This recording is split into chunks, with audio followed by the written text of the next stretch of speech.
Moving on, marathon coalition talks continue now into their second day, as President Reuven met with party leaders to hear who they recommend to lead the country as prime minister.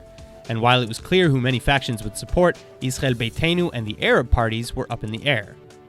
Well, it turns out that Israel Beitenu, led by former defense minister Avigdor Lieberman, chose to back Prime Minister Netanyahu, while Hadash-Tal said that it would not support anyone. And on Tuesday, Rivlin also met with Labour, the union of right-wing parties, Meretz, Kulanu, and Ra'am Balad. Though after hearing what each party had to say, it was clear that only Netanyahu would be able to form a coalition.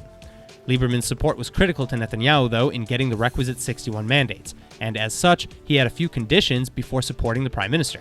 Specifically, he wants his party to control the defense and absorption ministries, and he wants the mandatory Haredi draft bill passed, something that will undoubtedly enrage the ultra-Orthodox parties within the current and likely next coalition.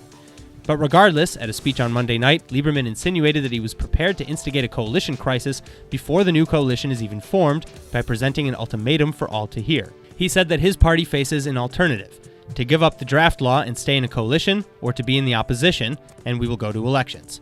While the United Torah Judaism Party, for its part, has said that it will only enter the government provided Netanyahu adheres to the status quo regarding religion and state. And finally, in less dramatic news, Labour and Meretz both backed Blue and White's Benny Gantz, which is nice, but it doesn't help him get anywhere close to the 61 seats that he needs to be a legitimate alternative to Netanyahu.